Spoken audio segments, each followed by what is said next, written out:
Welcome to a more just and merciful world. I'm Kathy Humphrey, and I serve as the president of Carlow University. On this podcast, we talk to leaders, teachers, artists, science, and historians from around the globe to explore how to bring more justice and mercy in our own world. Today, I am so privileged to have a woman who I admire and I'm grateful that she does the work that she does. Stefani Pashman is here with us today, and Stefani is the CEO of the Allegheny Conference. Stefani, welcome to Carlow. Kathy, it is a true honor to be here with you. And I just want to say equally, I admire your passion, your grace, and what you're bringing to Carlow. Oh, thank you. I want to get started first by just kind of informing our listeners who are around the country and especially our students. What is the Allegheny Conference and what do you try to accomplish with the conference, Stefani? Sure. So Kathy, the Allegheny Conference has actually been around for 8 decades. And for 80 years, we've been bringing together leaders to bring around, to bolster our economy, to strengthen the region, and what I like to say, to build a next generation economy for all. That's so good, the next generation, right? So you're not just looking at what's happening today, you're really trying to make sure that Pittsburgh is strong in the future. And I do think that's something that's pretty awesome that the conference does. Today, let's talk a little bit about, you've done a lot of work with workforce development in your career and Partners to Work and Partners for Work, let's get it right, Kathy Humphrey. And you do a lot of thinking around that topic in the conference. And so as you think about higher education and the impact that we're going to need to make with this new generation of students, what do you think we need to be thinking about as educators? Yeah, I mean, so let me take it back to what the conference thinks about a lot, which is exactly to your point, like what are the big bets that are going to propel this region forward? And so it could be whether it's an economic driver like the robotics sector or the life sciences sector or what we see in advanced manufacturing, or it could be about people, or it could be about the economy. Right now, we're heavily focused on reimagining downtown, so it's positioned for a stronger future. So when we think about talent and workforce development, we think about it inextricably linked to economic development, right? How do we make sure that we are creating jobs here that are good for our communities, that make sense in the fabric of Pittsburgh? And then how do you, the university community and the education community, work with us to think about what our students need to learn and what we're trying to breed so these dynamics work well together? Right. And so as you think about, okay, these are the jobs that nobody's thinking about today. I was listening to a documentary, and it said that that in 10 years, we may not know higher education as it is today. And of course, I hear that and think, well, what does that mean, right? I have ideas about what that means, but from your lens, from what the workplace is going to look like in 10 years, how do you think it's going to be different? And what are you preparing for that difference? Yeah, so the seats at our table are very much the companies in this region that are driving, growth and opportunity, not just in Pittsburgh, but globally. Right. And we also have the benefit of having colleagues of yours, as well as philanthropy and a variety of other nonprofit organizations who come to our tables to help inform us about what they see, what's happening today, what's coming down the line, so we can position the region accordingly. And so from my perspective, one of the beautiful things about Pittsburgh is that a lot of what's happening in technology is being built right here. And so the best way for us to move forward and to align effectively with the education sector is through partnership. And I'm not an expert to tell you this is the job or this is the job, but what I do know is that each company, each industry needs us to think more customized about their opportunities, right? That AI redefines completely an occupation in banking that's completely different than an occupation that could be on a manufacturing line in a company in Indiana County, right? And so I think the most important thing we can do is lock hands and set tables and think about how we partner to understand what's happening, what the dynamics are in the future, what the needs are, and how we meet those. Absolutely. And when you think about AI, I talk probably about AI at least 2 or 3 times a week. I use AI almost every day, which is different, right, than what we've done growing up. But when you think about the impact of AI, just in general, in what's it going to do for our country, but locally for our city. And I'm trying to tie that with what's it mean for today's student, right? And so when you think about AI from the standpoint of what all of these companies and nonprofits do who are part of the conference, what do you see? What do you think is going to happen, right? I mean, nobody knows, Stephanie, but what do you think is going to happen, and how do you think it's going to impact? Will we have less corporations? Will more companies merge? Will they partner because they can or they should? What do you think? Yeah, so I heard a speaker recently that I thought was very interesting. He said something along the lines of, the AI of today is kind of like somewhere between the Palm Pilot and the BlackBerry. Oh, like, wow. we're nowhere near the iPhone of AI, meaning this is still a model that requires extensive evolution and imagination to figure out its applications, its benefits, and how it is going to transform all sectors of the economy, right? So thinking about that, I kind of look at that and say, right, like, we're in a bit of a building period here. But what I hear from companies and what I understand from what's going on the ground is each one of them, first of all, you have to put the people first still. It's not about putting the technology first. It's figuring out the intersection between the people and technology and what that's going to mean for institutions and for communities and for companies. And that none of them are really quite sure, right? There's extensive innovation happening right now, and extensive exploration and extensive creativity opportunities that can come in here. And I think that's where Carlo comes in, right? Your students are right on the cusp of being part of a revolution where they can be creative and open their minds, whether it's your students in nursing or your students in any of your disciplines. How do they think about questions that maybe could be answered better so they can be more effective in touching the patient? How do they think about what they could do more efficiently in streamlining systems so they can provide the value that only a person can provide? And I think that's where our mindset has to shift. That's good. What is it that only people can do, but technology can do? So it's not about eliminating people, it's using the best know-how of people as it intersects technology. Right, it's taking humans almost to another level. You know, the notion of the education here has to be, and you know, I'm beginning to talk about this a lot, is that we're letting students down if we're just giving them information because they can get that anywhere. Exactly. But how do we, in actuality, bring the level of intellect even higher because we don't have to use our time to gather information? So something that we say here all the time at Carlo is that the Carlo student is different because of just what you're talking about. So we talk about our students walking into the chaos of others, being willing to, you know, be a part of humankind becoming better, right? Or being willing to serve.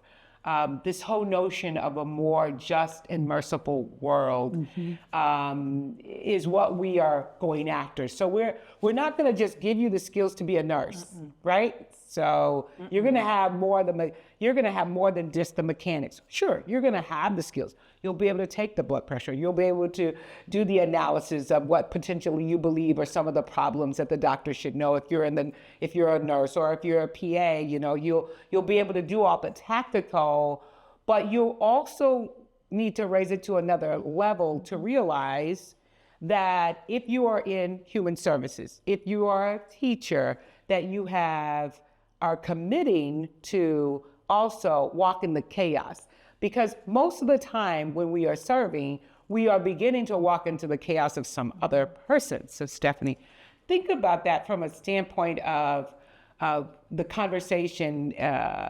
When I think about that in the context of what you've talked about with AI, is that we have always tried to move to that next level of compassion, I was just right? going to say that word. Right, and what does it need? And I think we're going to need more compassion in our evolving world, right? And people to hear and understand. But as you think about that, so that's one thing I think the workforce is going to need in the future, right? I agree with you completely. I was just going to say, I think what you're talking about is exactly the mindset in some ways of an entrepreneur, right? They're coded to solve problems. But what you're talking about is your students understanding people, thinking deeply about their challenges, thinking deeply about what is on their minds, what the real problem is that they are presented with. Yeah. And then learning to be thoughtful and use critical thinking to apply a set of skills that you're giving them. And that's really the key, I think, to the future, whether it's AI or technology. Leading with compassion, leading with understanding, leading with critical thinking and problem solving. That's the key, I think, to the future. Right, and it takes critical thinking to a whole nother level. Exactly, right? exactly. Because critical thinking in the past had a lot to do with analysis of data, right? And now we're saying, no, we're going to move that to another level. Okay, so critical thinking, compassion. If you think about what you hear folks in the conference talk about that they need from the next workforce as in regards to the students and them coming into their workforce. What are they saying? What do they need? Give our students some little tips that will, not only our students, our alumni, about what is the employer of today looking for that's different from what the employer of yesteryears looked for? Yeah, I think it's the essence of what you're describing, which is we used to think about how we teach people to code, right? Because they had to know how to code. You don't need to learn to code anymore because you can go on the computer and it will code for you, right?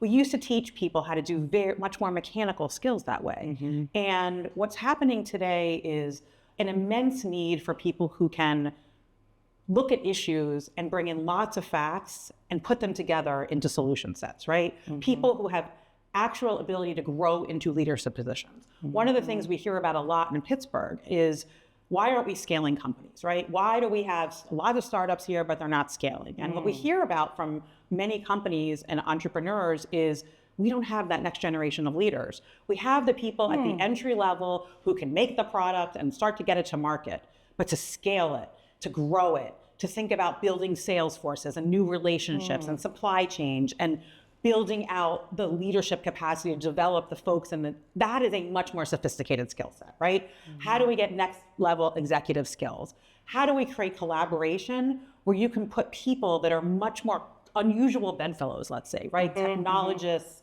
with folks who are trying to solve homelessness like you're talking about, right? How do we put together people in different skill sets to create challenges? So I think we're creating different collisions, different opportunities, and a much more complex kind of need that marries, yes, traditional understanding and education and facts and data, but with softer skills. Yeah. And that's harder to create. And that I think behooves universities and colleges and all post-secondary institutions to kind of reimagine interdisciplinary education, lots more apprenticeship and working in the field, having an interplay in the workforce so they can think about how they're customizing, evolving, and being ready for that workforce of the future. Right, that's helpful.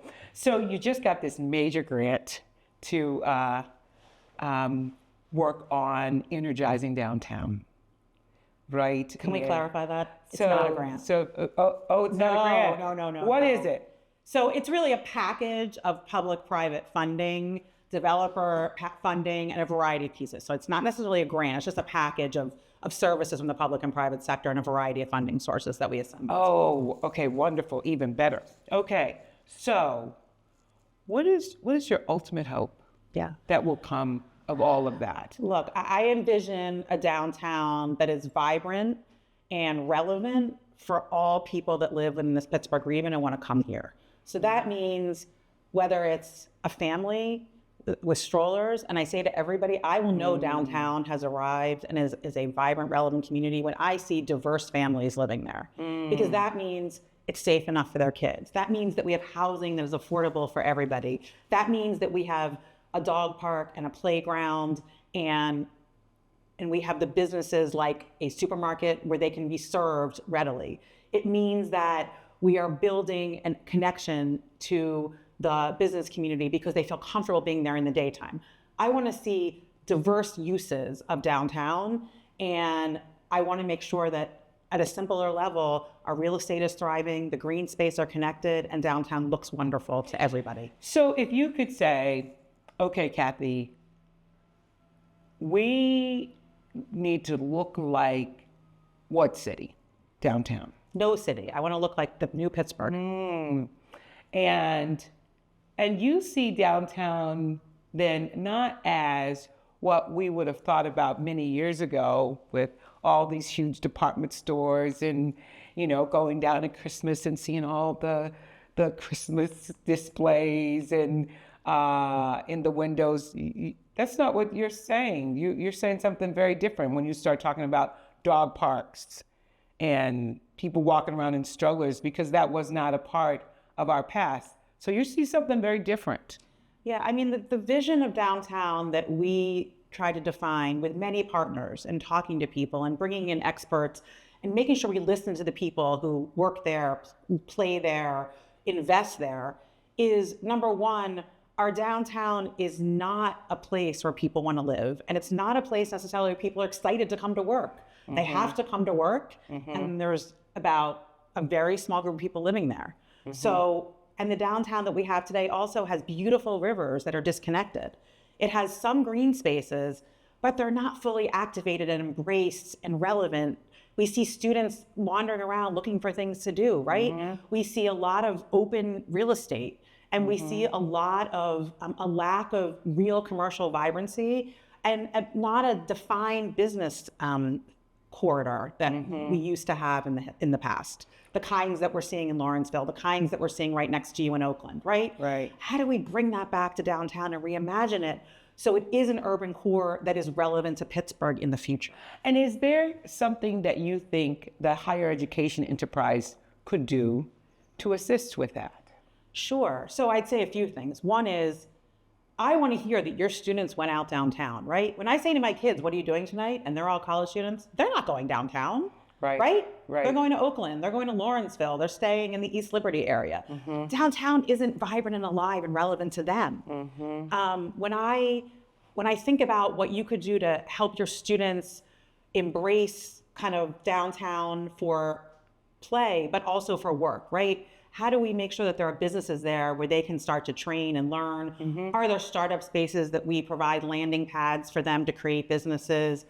How do we make sure that there are parks where they want to be? And number one on the list is, I want them to live there, right? I want them to be excited to build their career there and start up there and rent an apartment and eventually buy a condominium and build a life downtown. Right. So that's the next piece, right? So how do we get we bring so many students to, and I know you've heard this a million times, Stephanie, but we bring so many students to Pittsburgh every single year.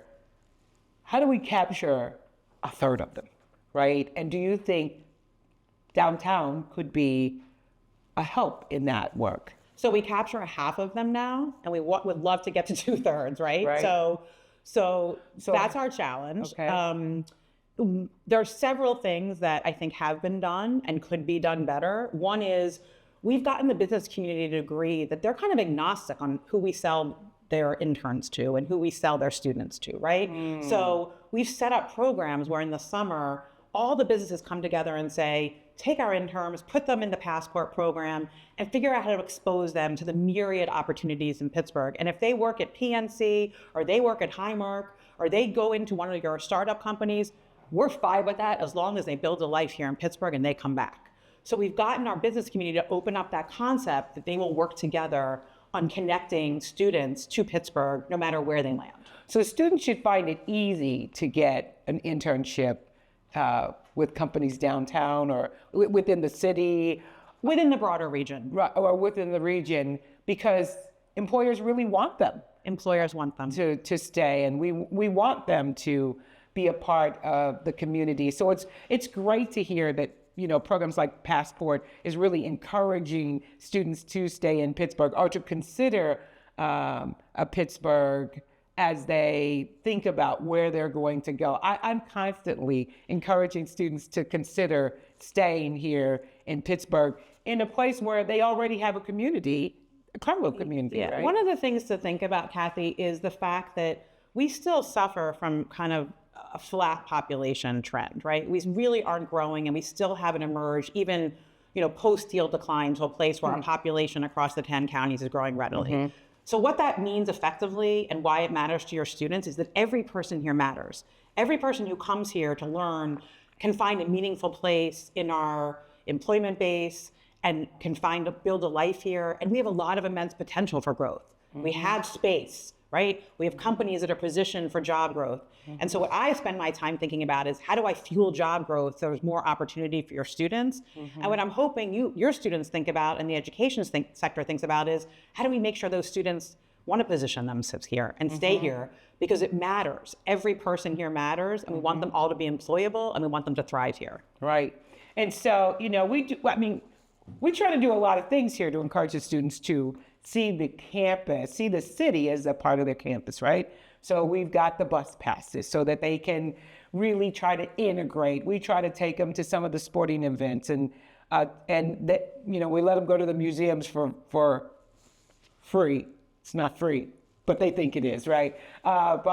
So we're trying to do our part with integrating them into the greater whole today, because if we know that if we can help them understand how wonderful this community is, and I really believe that Pittsburgh is an absolutely wonderful community, right? We've got our problems, no doubt, right? But the reality, every city does. That's right, every city does.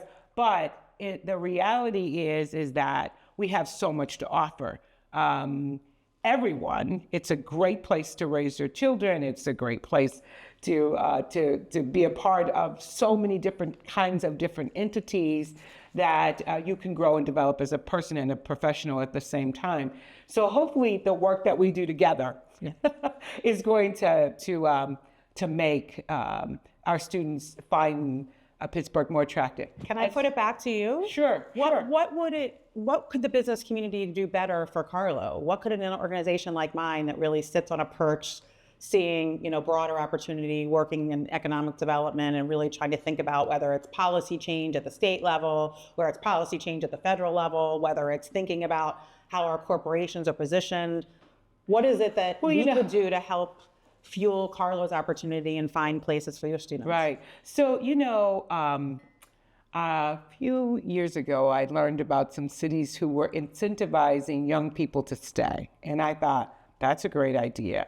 But could that happen? Is there a way we could incentivize, we could come together and partner not only with companies and nonprofits, but to say, how do we incentivize them to stay? And not just financially. This city was incentivizing people financially, but what are the other incentives that we really could give you?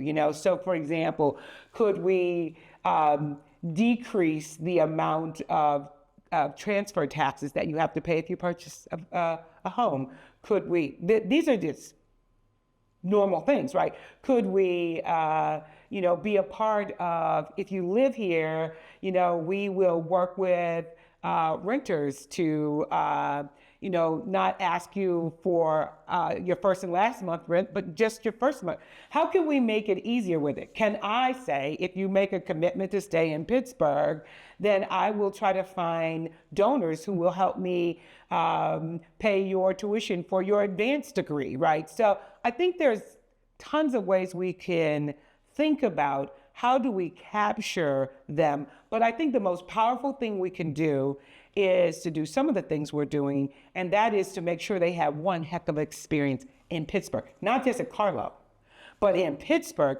while they're here. So from day one, I'm trying to help you really see who our city is, engage in our city. I might not ever make you a Steeler fan, right? Because they come from other places. But at Carlo, most of our students, our traditional undergraduate students, are from this region, right? So a Steeler fan's not so out of the question for us. But our graduate students are coming from everywhere. And our graduate students here are going to go into professions that we need. We need more PAs, and not only that, our programs, because of who our students are, 22% of our students are students of color in our, even in our graduate program. And we need to diversify our professions here like no place other. And so to be able to capture those graduate students in a way of, we want you to do more than just get your degree. We really want you to become a marked part of this community. We're not doing a good job of that with that population. I think we're doing a great job with that, with the undergraduate populations in many ways. But think about this. The graduate students, the people in our speech pathology language, our physician assistant, our physical therapy programs, they're not looking for internships. They're going to work. We're either going to capture them or we're not. And so I think as a city, we could do a much better job of saying, how are we going to integrate them? How are we going to get some of those students who are in those professions to serve on some of our boards? But that'd be a great way for them, to network, because networking is, as you and I know, because of our relationship, networking is king, right? So how do we get them positioned so that they can network, so that they feel comfortable, so that they can find out, hey, XYZ, your job is over there. That's a missing piece. Yeah. I would say at a simple level, what's going to get these students to stay is the job, right? And finding the job. I think you're raising a really important point.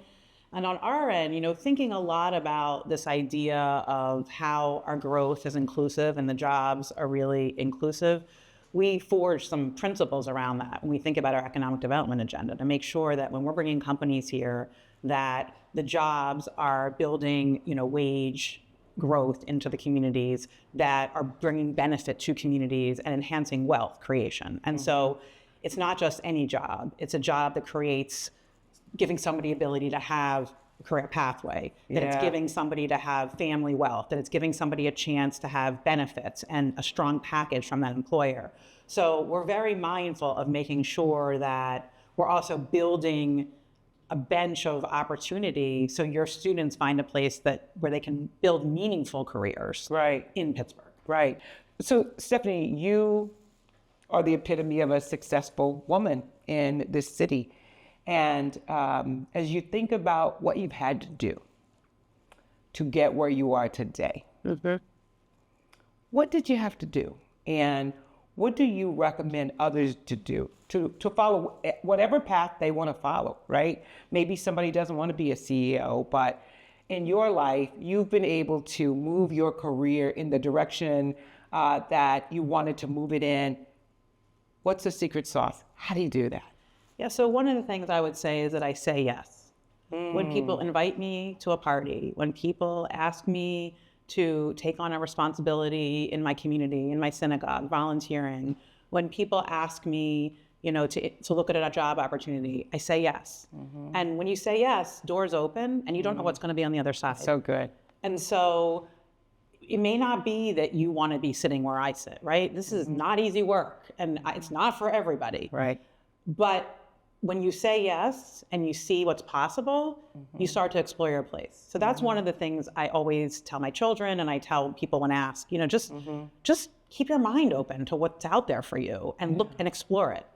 The other thing I would say is I look forward in the work, but I don't look forward for me. Meaning I'm not applying for my next job when I'm in my current job. But what I am doing is always looking, as they say in hockey, where the puck is going for my organization and for myself. And I think I became a leader because that's always been my mindset is we did this, but what happens next? A couple of weeks ago when the governor arrived to announce $600 million investment in downtown, my mind was already we got to execute this. We got to build more partners. We got to deliver on this promise. Yes, I can be in the moment, but let's also keep moving towards a better tomorrow. And I think those two dynamics, anybody can benefit from, whether they want to sit in my seat or your seat or a seat in our organizations where they can benefit and help contribute to the greater good that we're both doing.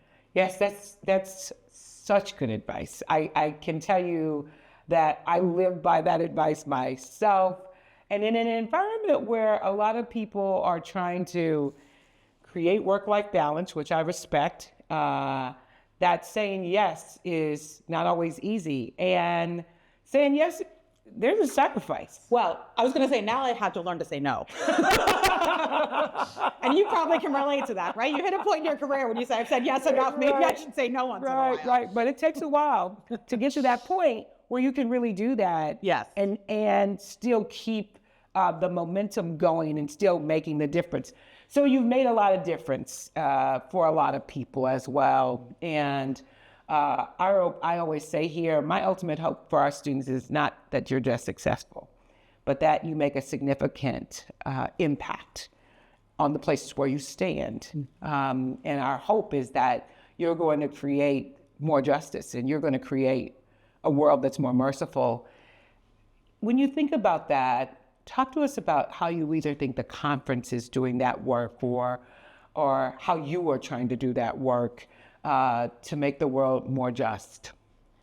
Yeah, that's a really challenging question, right? I mean, obviously it starts personally with what I do in my community and with my children and, you know, as a Jewish woman and a variety of pieces in that space. But when I think about it professionally, you know, I think you have to lead with compassion, and it starts with trying to figure out, you know, how I do that and model that for my team. But it also means I'm very mindful of what we bring to Pittsburgh has to be better for Pittsburgh, right? And I talked earlier about whether it's thinking about inclusive growth through our job creation, whether it's about the policy work we're doing federally or at a state level that's actually improving people's lives, and we're thinking about that.